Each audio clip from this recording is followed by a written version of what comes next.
Retour à question d'actualité sur les ondes de Radio VM. La démission de Pierre-Carl Péladeau, il y a pas longtemps, a ouvert la saison des candidatures à la direction du Parti québécois. L'occasion pour Mathieu Bock-Côté d'évoquer quelques pensées. Elles ne sont pas toujours très joyeuses, elles sont presque même, je dirais même crépusculaires. Mathieu, bonjour. Bonjour. Vous avez donc, on est en train de ramasser 3 textes que vous avez publiés sur votre blog du Journal de Montréal, 4 petites réflexions sur la course à la chefferie du Parti québécois, ensuite des réflexions sur le référendum et ensuite une bulle. Vous vous êtes rendu compte que vous viviez dans une bulle avec d'autres amis de la même bulle. On va faire une bulle de toutes ces 3. Bien sûr. Un thème commun. Réflexion. Alors, tout le monde, évidemment, maintenant commence à se démarquer les uns des autres. Et vous avez pas peur qu'il y ait des attaques plus personnelles? Parce qu'à la chefferie du PQ, on est connu pour ça. En fait, je dirais que plus les candidats sont idéologiquement rapprochés dans une course, plus ce qui est mis de l'avant, c'est la personnalité des uns et des autres. Ou le style, oui. C'est inévitable. Ou le style. Alors, par exemple, on a Alexandre Cloutier et Véronique Yvon, qui sont 2 candidats de valeur, qui il y a à peu près 1 an, faisaient cause commune. Et aujourd'hui s'opposent. Alors, qu'est-ce qui les distingue? Ça reste à préciser. On croit comprendre que Alexandre Cloutier est davantage sur le créneau du, appelons ça péquisme moderne et urbain, souverainisme civique et tout ça.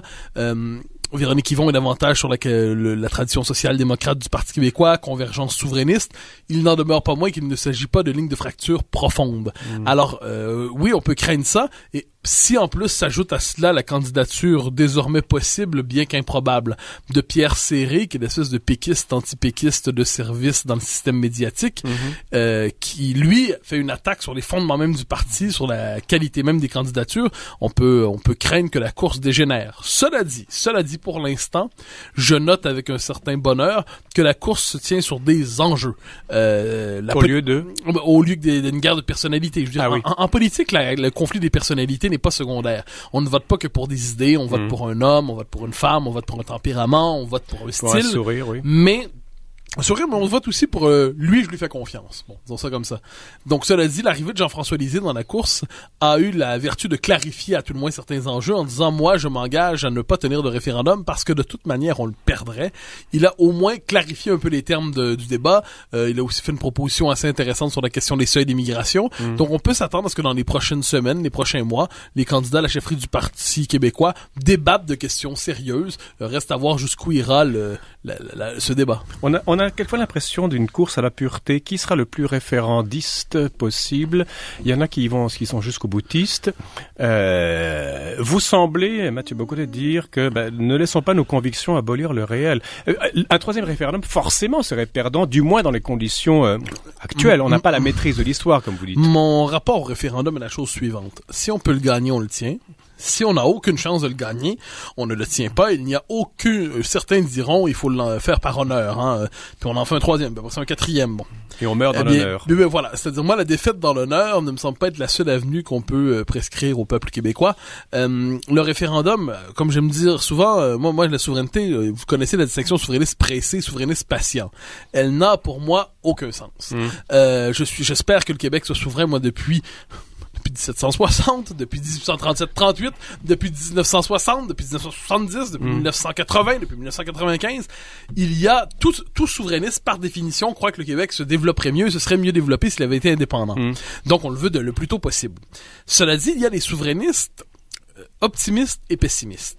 Les souverainistes optimistes croient qu'il suffirait que l'option se clarifie et qu'il y ait un grand élan volontariste et une meilleure pédagogie pour être capable de relancer l'histoire en faveur de l'option. Autrement dit, excusez-moi Mathieu, mais ça serait une question de publicité, de jolie publicité, de commercialisation, de marketing. Clarté du discours et volontarisme. Et il y a mais aussi un aspect marketing dans la publicité moderne. Une meilleure pédagogie nous permettrait véritablement de gagner les Québécois qui, pour l'instant, ne comprennent toujours pas les avantages de l'option. Voilà. Et il y a de l'autre côté des souverainistes, pardonnez-moi, plus pessimistes, dont je suis, une forme de souverainisme tragique en un sens, qui consiste à dire oui, l'indépendance est indispensable, nous n'en doutons pas, mais pour l'instant, il y a plusieurs facteurs qui font en sorte que un référendum gagnant est à peu près inimaginable dans les prochaines années. Et même si on le veut, même si on le souhaite ardemment, même si on y croit beaucoup, eh bien, ça ne suffira pas. Je pense que la candidature de Pierre-Carl Péladeau, il y a quelque temps, venait répondre un peu à ça, c'est-à-dire certains lui prêtaient la capacité, à tort ou à raison, de pouvoir renverser cette situation lourde qui joue contre l'option souverainiste. C'est un homme d'affaires, évidemment. C'est une des premières fois qu'un homme d'affaires sort du placard, si j'ose dire. Un volontarisme remarquable, une légitimité économique. Bon, il n'est plus là, donc ça nous ramène à la situation de base, qui est toute simple. C'est le souverainisme est bloqué, c'est ce que j'avais diagnostiqué en 2012 dans Fin de cycle, mon livre de l'époque. Chez Boréal. Chez Boréal. Et ce que je disais, c'est que le cycle historique favorable au nationalisme québécois s'est fermé. Les souverainistes ont une excellente réponse à une question que les Québécois ne se posent plus. Et là, il y a toute une série de facteurs qui pèsent contre nous. Donc, l'essentiel pour les souverainistes en ce moment, ce n'est pas de courir un troisième référendum perdant, c'est de s'assurer de garder vivant leur projet et surtout de sortir de cette bulle étrange où ils se parlent entre eux. Toujours se prenant pour le peuple québécois dans son expression la plus rationnelle et la plus achevée. Donc les souverainistes se parlent entre eux et s'imaginent qu'il suffirait d'en arriver à une espèce d'entente entre eux pour relancer la marche de l'histoire. Et pendant ce temps-là, les Québécois les regardent comme s'ils étaient dans un univers parallèle. Souvent, on parle de pensée magique, mais moi, je pense d'une autre façon de... Genre, on dirait que le Parti québécois, au lieu d'avoir cette pensée magique, il suffit de vouloir pour pouvoir, se comporte, du moins l'élite là-dedans dans ce parti, comme l'ancien clergé, qui a le monopole de la question nationale. Il ne sait pas d'être à droite ou gauche, c'est pas la question que je vous pose, Mathieu Bocoté, mais on dirait qu'il manque un jeu GEU, une marge entre ce clergé auto-institué et, ou du moins élu si vous voulez, mais en même temps qui se comporte comme un clergé presque indépendant, et ce qu'on appelle l'âme du peuple, le mythos, la question québécoise. Je dirais ça presque plus prosaïquement. Il y a une telle chose au Québec qui s'appelle la CAQ, la Coalition Avenir Québec. Les souverainistes sont probablement, j'en suis convaincu, ceux qui expriment le mieux le patriotisme québécois, le nationalisme québécois. Ils n'en ont pas pour autant le monopole. Exact. Et tant que les souverainistes considéreront l'essentiel des électeurs de la CAQ comme des égarés, des renégats, et plus encore les cadres et tout ça de la CAQ, eh bien, ils ne comprendront pas qu'une partie importante des nationalistes aujourd'hui non pas je parle pas de l'ensemble des électeurs de la CAQ, dans les fédéralistes résolus, surtout dans la région de Québec, mais pour l'essentiel, sur la rive nord, sur la rive sud de Montréal, on a là des gens qui fondamentalement, je voudrais croire au Québec d'abord, et dans d'autres circonstances pourraient voter oui, ou ont déjà voté oui, et voteraient oui, mais ce ne sont pas des enragés du référendum, ils ne croient pas, la question nationale est importante peut-être, mais elle n'écrase pas toutes les autres. Mathieu, est-ce que, dans la mesure où c'est une cause qui pour l'instant est perdante, elle n'alimente pas justement... elle n'exacerbe pas cette quête de pureté. Plus notre cause, plus notre combat est perdu, plus on compense dans la pureté. Alors, mon voisin est moins pur que moi, je lui tape sur la tête. Moins on est capable d'imposer sa volonté aux adversaires, plus on fait des purges dans son propre parti. Exact. Ça, je crois, d'ailleurs, j'ai un texte qui s'en vient sur cette question-là, c'est la tentation de la purge, j'appelle ça. C'est-à-dire, moins on est capable de gagner, plus ce qu'il nous reste, c'est la pureté de la doctrine. Exact. Et là, à force de toujours vouloir ramener le mouvement souverainiste à sa part la plus pure, la plus saine, la plus vraie, eh bien un jour il ne restera plus grand monde là-dedans.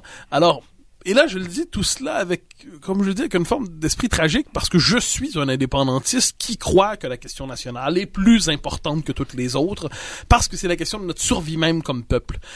Mais je dois bien constater qu'un grand nombre de Québécois ne sont plus d'accord avec ça. Et à moins que je me prête ou que je nous prête, à nous souverainistes, la capacité immense de renverser cet état d'esprit en quelques mois ou quelques années, je dois bien tenir compte de la situation pour voir comment faire revivre le nationalisme dans les circonstances présentes. Et j'ajouterai une toute petite chose. Moi qui suis un indépendantiste résolu, je m'inquiète lorsque des nationalistes québécois résument la question québécoise à la seule indépendance, à la seule souveraineté, ce qui est par ailleurs fondamental, et quelquefois abandonne la nation réelle dans son épaisseur historique et dans sa part culturelle ou spirituelle ou existentielle ou sociale. Alors justement, Mathieu, j'ai l'impression que la teneur de vos propos a récemment changé. Vous étiez plutôt tonitruant auparavant, mais tonitruant intelligent. Mais vous avez ce côté fonceur, et puis vous étiez sûr, etc. On sent dans vos propos davantage je dirais pas de mélancolie, parce que c'est pas votre caractère, mais on sent une espèce de pas de retour au réel non plus, parce que vous êtes tout le temps dans le réel, mais on sent un côté crépusculaire, comme je le disais en introduction. Maintenant, vous semblez dire, oui, bon, j'ai vieilli un peu plus, la situation n'est pas vraiment ce que j'aurais souhaité. Et d'ailleurs, vous parlez d'une bulle dans laquelle vous vivez. Je ne le poserai pas dans ces termes-là. Je dirais que pour moi, ma rupture intellectuelle, disons ça comme ça, c'est 2012, quand je publie Fin de cycle. Je parle pas de rupture, je parle juste d'inflexion. Non, mais il y en a une forme de rupture, c'est-à-dire en 2012, il y a une rupture, et ça consiste à reconnaître pour moi-même que l'indépendance que je souhaite ardemment n'est pas à la veille d'arriver. C'est-à-dire, il ne suffira pas d'une stratégie brillante, il ne suffira pas d'une modification stratégique pour soudainement faire en sorte que l'histoire s'enclenche à nouveau. J'en avais l'intuition depuis longtemps, faut pas se tromper. Mais pour un indépendantiste qui espère toujours le grand soir, disons que c'était, je dirais un ajustement. Ensuite, la question est tout simple, c'est-à-dire, c'est moins une question de maturité ou de quoi que ce soit, c'est beaucoup plus prosaïque que ça. C'est dans quelle mesure les circonstances se posent-elles devant nous. Alors, on pouvait croire, en d'autres circonstances, qu'il était possible de relancer l'option souverainiste, par exemple, avec Pierre-Carl Péladeau. On pouvait croire qu'on pouvait la relancer sous le signe du volontarisme ardent. D'ailleurs, vous êtes un chantre des grands hommes, oui, le grand homme qui saisit l'occasion. Le fait est que dans l'histoire, il arrive que certaines grandes figures fassent basculer le cours des choses. L'absence en ce moment de figure providentielle, pour le dire ainsi, nous oblige à revenir à la réalité des choses telles qu'elles se présentent aujourd'hui, c'est-à-dire l'essentiel pour les souverainistes en ce moment, ce n'est pas étrangement d'accomplir l'indépendance, mais de durer. C'est-à-dire sachant que l'indépendance n'est pas atteignable pour l'instant, ce qui ne veut pas dire qu'elle ne le sera jamais, eh bien, l'essentiel, c'est de durer. Parce que, qu'est-ce qui pourrait arriver sinon?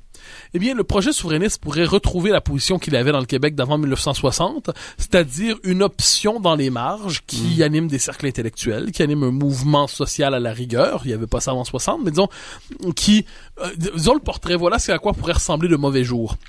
Un projet souverainiste avec un parti québécois ou un autre parti qui a une douzaine de députés, une quinzaine de députés, un projet souverainiste qui passionne les marges, qui passionne certains intellectuels, un projet souverainiste qui ne serait plus qu'un idéal lointain à l'abri de toute concrétisation. Alors moi, ce que je souhaite, c'est que le projet souverainiste demeure dans le jeu politique pour s'emparer des circonstances si jamais elles se présentent. Comme idéal à atteindre ultérieurement, et entre-temps, on fait quoi? Moi, je crois disons que nous devons garder l'idéal à l'horizon, sans aucun doute. Je ne suis pas de ceux qui disent à la François Legault, c'est terminé, c'est échoué, on n'y reviendra jamais. Ma position est toute simple, c'est pour que la nation québécoise devienne souveraine, encore doit-il y avoir une nation.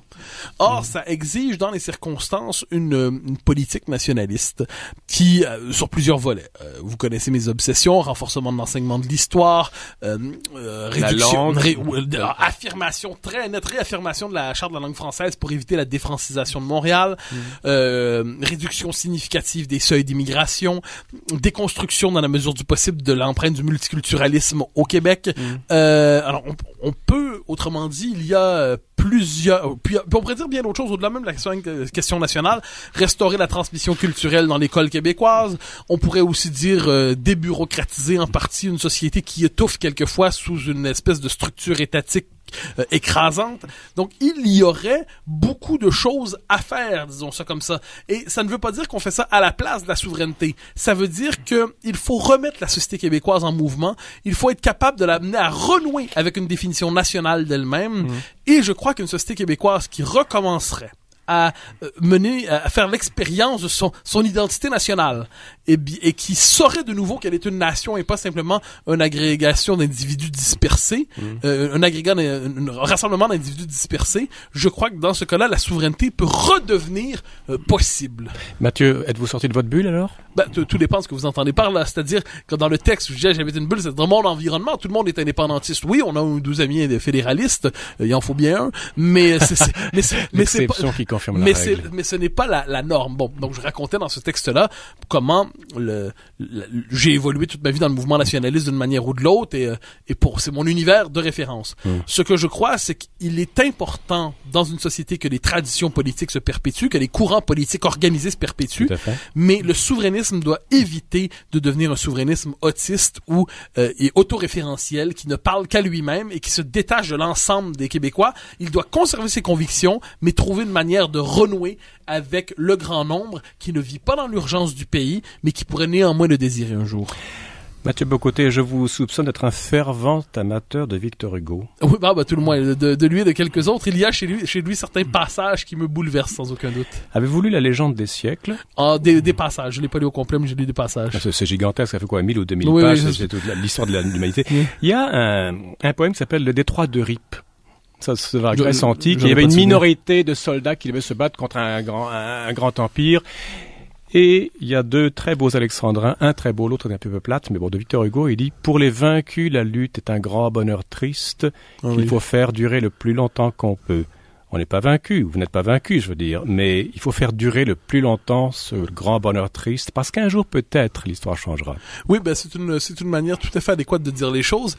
Nous devons, moi je dirais, dans le Québec actuel, nous devons garder le souvenir d'une chose que nous aurions pu gagner. C'est très étrange, hein, mais c'est-à-dire les Québécois doivent se rappeler qu'ils auraient pu devenir un pays. Ils ne doivent pas fermer complètement sans ah ben mon Dieu, c'est une génération passée, ça aurait jamais pu marcher de toute manière. Nous devons garder le souvenir de l'inachevé, étrangement. C'est un peu à la Walter Benjamin, d'une certaine manière, qui nous invitait... Un penseur allemand là, qui s'est suicidé pendant la Deuxième Guerre mondiale. Il nous invitait à conserver dans notre mémoire de l'histoire les luttes inachevées, la mémoire des vaincus, parce que il y avait une promesse de liberté quelquefois là-dedans. Alors je traduis pour nous. Évidemment, il ne s'agit pas d'étirer le récit de la Révolution tranquille jusqu'à aujourd'hui en disant, vous connaissez l'espèce de manie qu'ont les péquistes de dire en 60, puis en 68. On avait ça, on aurait pu.